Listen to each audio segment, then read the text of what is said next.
Hey, what's up my friends? John Hiley here with the Tactical Dent YouTube channel. We are going to be doing a glue pull here on a deep ding. Yes, this little sucker is deep. I don't know if you can see into the pit of that, but it has a hard pointed area right there in the middle. And I'm going to show you exactly how we get that out. Now today I'm going to be doing all glue pulling, and we're going to be using this mobile board. So this is my deal that I use whenever I'm mobile. You just suction cup it to the panel, and bam, that gives us our reflection. Now a few challenges here I'm actually feeling in there. I'm kind of worried at this point. Is that little point in the middle, could that crack the paint? So we'll go ahead and turn on the glue gun, get that warming up. There we go. And so there is a little tiny deep pit right there in the middle. And anybody knows, if you've been doing paintless dent removal, if you happen to be a technician and you're watching this, that's the hardest thing to actually glue pull out, is the deep little pit. Now you see I used a little bit of 99% alcohol, and then that last substance that I use is called cactus juice. That's something that you can buy at Anson PDR Tools. That's Anson PDR Tools. Now, what's really cool is I'm using these new super straight tabs, and these are from Black Plague. Incredibly good tabs. They are like an upside down pyramid, and what this does is it makes your pull super straight. Now, what you're going to see during this repair is that it's going to have a few challenges, because I'm pulling this on the edge. This is a rear quarter panel of a brand new Escalade. There we go. Nice pull there. Rear quarter panel of a brand new Escalade. There is no access to this particular area. We're not going to be drilling any holes, any of that. We're going to go ahead and get this with glue pulling. Now, because this is very close to the pinch weld at the bottom, what you're going to see as we begin to repair this is that it is going to create a crease dent down at the bottom of the pinch weld. And this is really what makes this tutorial so valuable, is because, look, if you're starting out in paintless dent removal, or you're planning to start doing paintless dent removal, you are going to run into this situation. And to be truthful, you're going to be like, what the hell is it? Why did it happen? And how can I fix it? So you're going to be able to hang out here. This is all through the Oakley Meta glasses. So you kind of see what I see. Look at that. I'm looking up at the sky. Beautiful sky today. Not too sunny. Actually, I was taking a drink of my Celsius there. And there we go.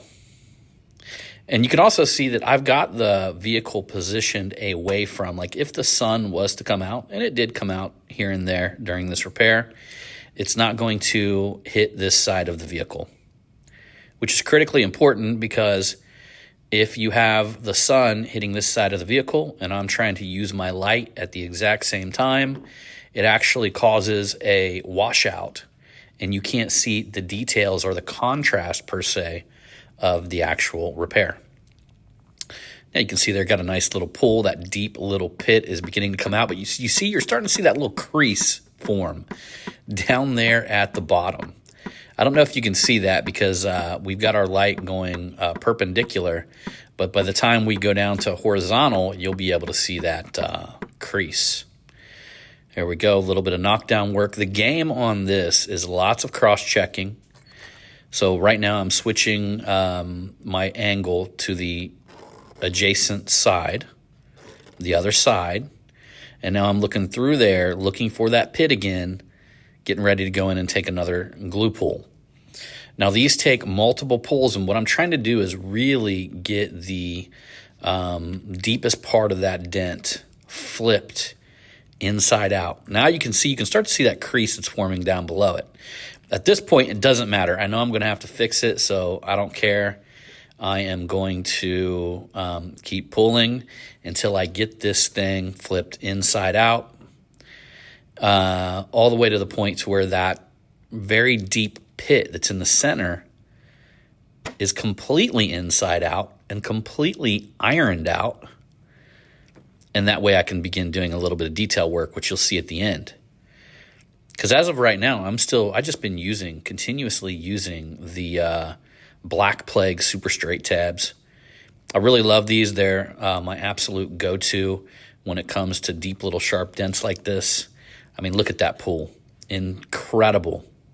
Now, this might be scary to some of y'all, but I'm telling you that you've got to pull it hard to be able to get these deep little pits out of the center. Now, if you remember earlier, while I was kind of running my hand over that pit, I felt almost like a little paint impression down there at the bottom. Well, thankfully, it's not one that has any kinds of little cracks or anything that's actually going to cause us to pull paint, but it is going to cause us to need to do a little bit of wet sanding. So this is going to actually get in there and flatten out that little pit that's in the center. What happens is when something gets dinged, it can actually imprint itself into the paint. And some of the newer paints are much more likely to do this imprinting where it kind of divots the paint. And so this is going to flatten that out very nice. I'm going to be using my Flex Tool Buffer, incredible tool that I have here. This little buffing pad, little Koschemi one step. We'll go back later and do the next step, or sorry, the next two steps. I do think I got video of doing one of the steps with the Rupes polisher. Man, I love this thing. This thing is the nicest little buffer that I've ever had.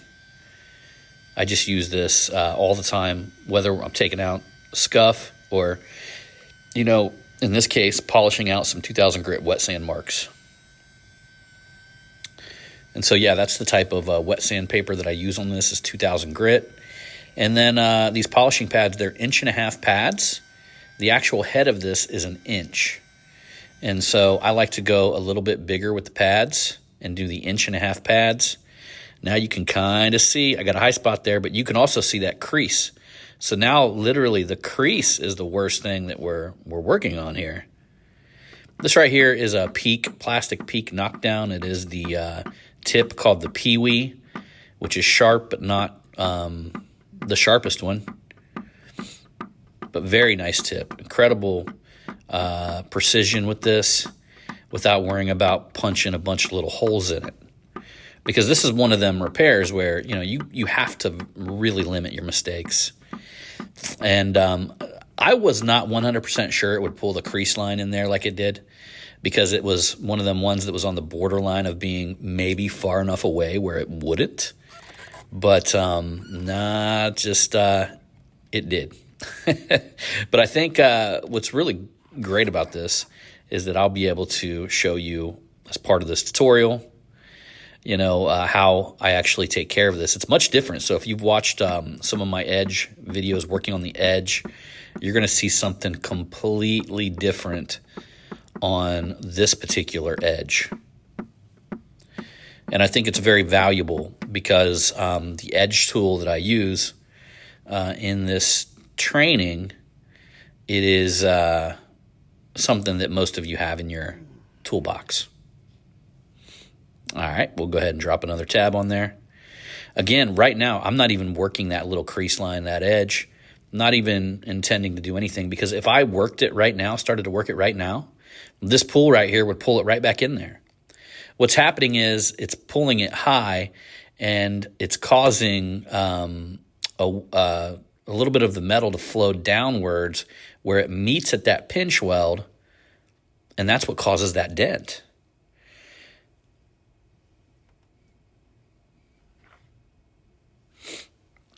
And I can't even tell you how many times that I've had to work these things out. I call it collateral damage, right? A little bit of collateral damage had to be created to get the deepest part of this little pit out of this dent.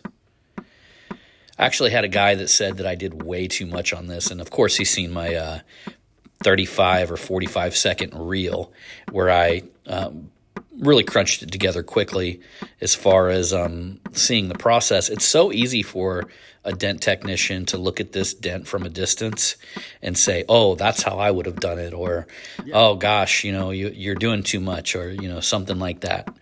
And the truth of the matter is that's just egotistical horseshit, And so this is why I don't comment on other dent technicians' videos in any negative way at all. I will, if people ask for advice, I will give them advice. If they don't ask for advice, I'm not going to give it to them.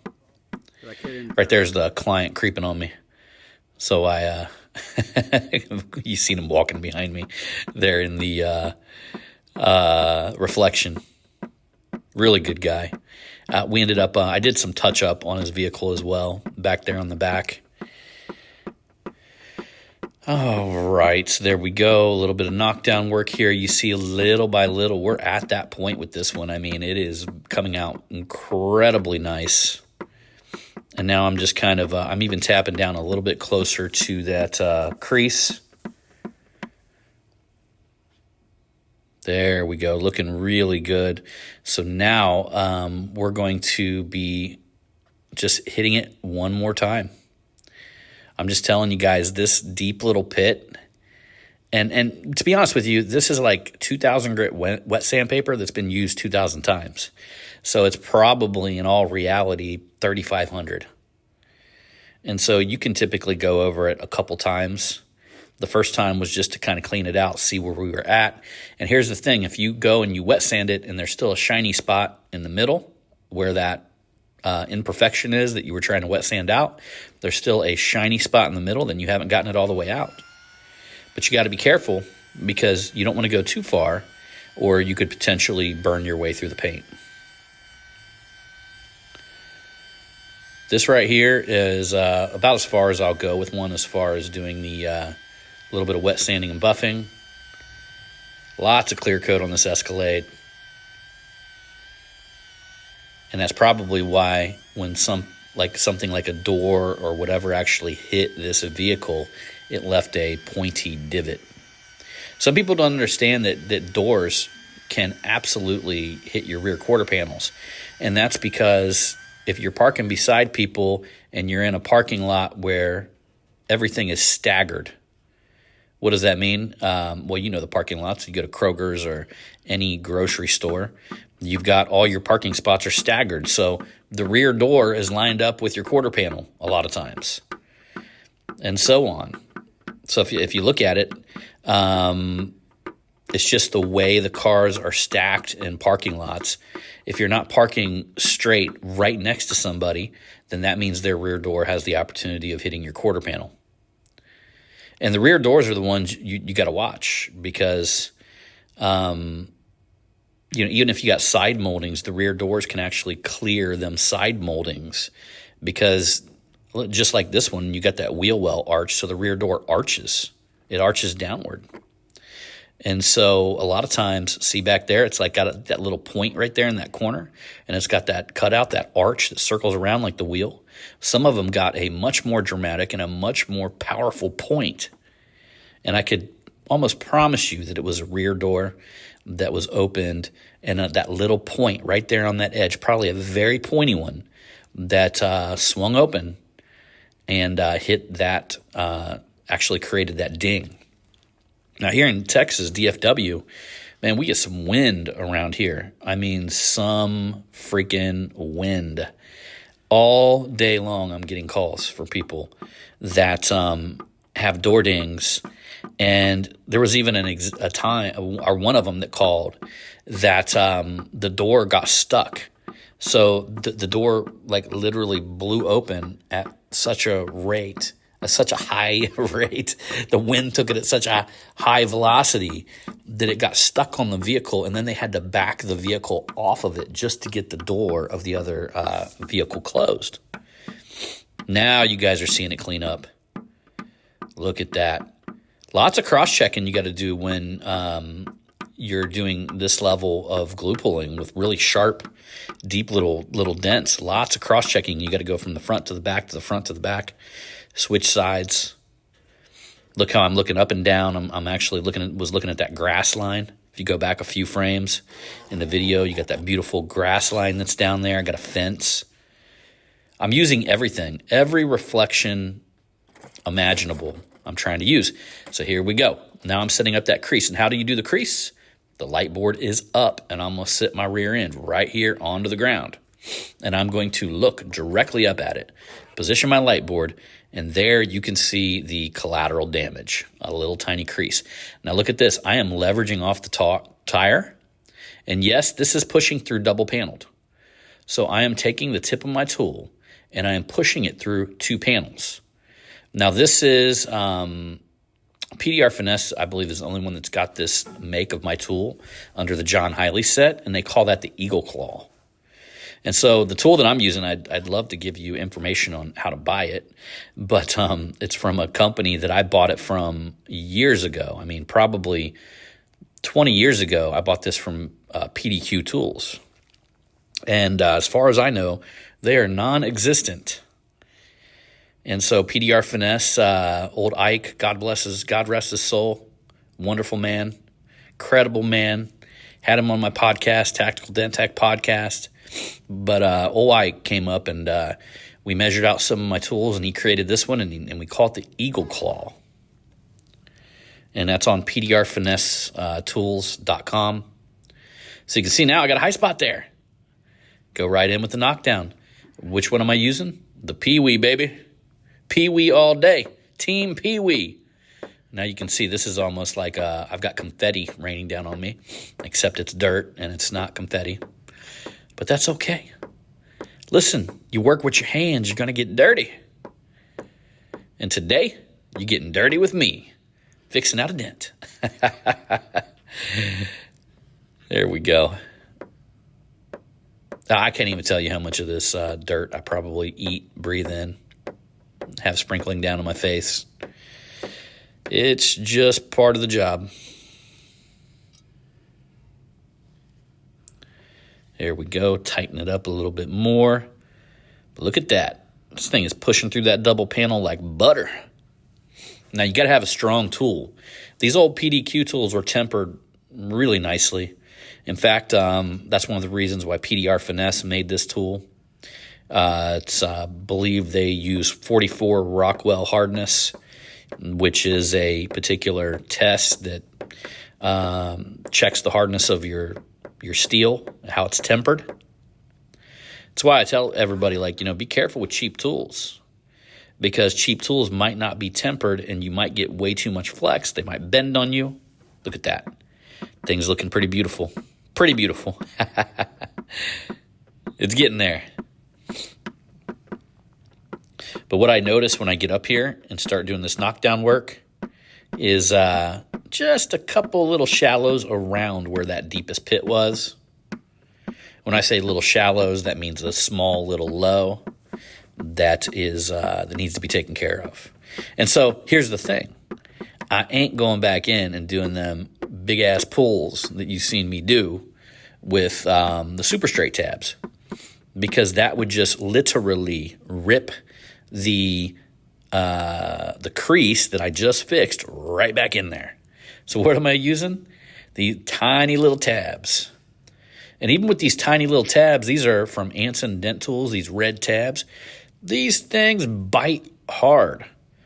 But, my friends, they're a lot easier to control. Look at that. Just give it a little love, just a little love. That's all I need.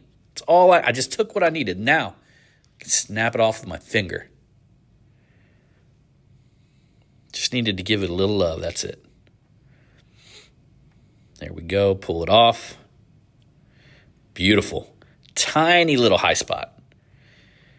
This is the way a lot of these dents work, because you got to go in there and do a lot of work, a lot of pulls to get a lot of depth out. At some point, you're going to be left with like a little flat spot, a tiny little shallow, itty bitty little low. And then that's when you got to go in, and this is like kitten gloves. This right here is where you put in your kitten gloves and get in there and just give it a little love. Here we go again. I seen a tiny little low, a little closer to the bottom there. So what do?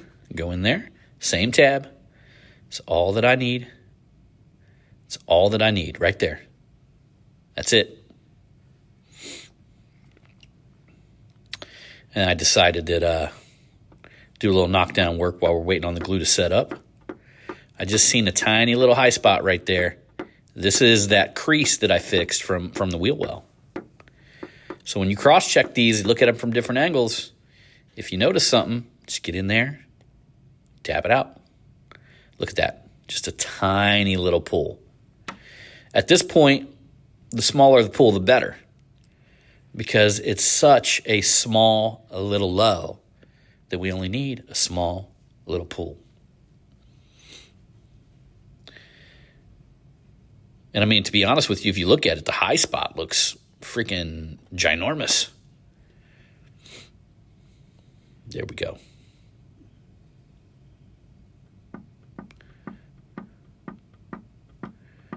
There we go. Now this is where you got to be very careful. This finishing part, one mistake, one wrong tap, and you're back to the drawing board. You got to go get that tab back out and give it another pull. There, look at that. Look at it.